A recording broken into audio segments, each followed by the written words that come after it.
तेलंगाना में RTC bus किरायों में इजाफे के खिलाफ बीआरएस अरकान असेंबली ने शदीद एहतजाज किया। उनका कहना था कि हुकूमत ख्वातीन को मुफ्त सफ़र की सहूलत दे रही है, लेकिन मर्दों के लिए किराया बढ़ा रही है, जो नाइंसाफ़ी है। बीआरएस के एमएलई सुधीर रेड्डी, कालेलो वेंकटेश और मिठा गोपाल इस एहतजाज में शामिल हुए। उन्होंने अपने एहतजाज के तौर पर नामपली एक्सहिबिशन ग्राउंड से असेंबली तक आरटीसी बस में सफ़र किया। रहनुमाओं ने कहा कि किराया में इजाफा आम मुसाफिरों पर बोझ है और हुकूमत की अवाम मुखालिफ पॉलिसी को जाहिर करता है। उन्होंने मुतालबा किया कि फ़ौरन बढ़ाए गए किरायों को वापस लिया जाए। मुजाहिरीन ने कांग्रेस हुकूमत के इम्तियाजी रवैये के खिलाफ नारे लगाए। उनका कहना था कि आरटीसी को अवामी खिदमत के लिए होना चाहिए, मुनाफा के लिए नहीं। बीआरएस एमएलईज़ ने खबरदार किया कि अगर किराए कम न किए गए तो एहतजाज मजीद शिद्दत इख्तियार करेगा। एहतजाज के दौरान किसी नाखुशगवार वाक़ये से बचने के लिए पुलिस की भारी नफरी तैनात की गई।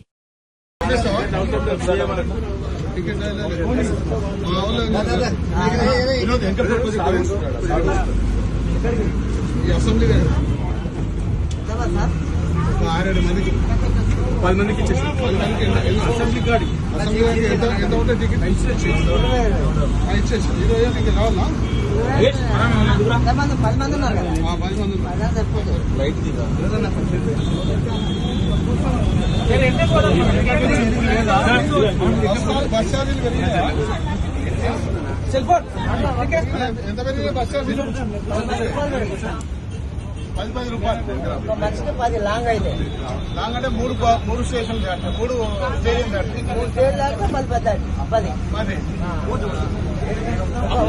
ఎన్ని స్టేజ్ అయినా 3 స్టేజ్ ₹10 10 లాస్ట్ వరకు 10 మటాంజలి దానికి ₹50 ₹40 మటాంజలి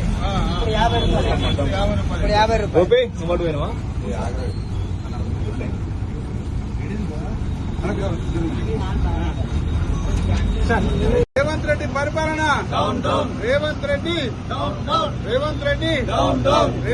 పెంచిన బస్ ఛార్జీలను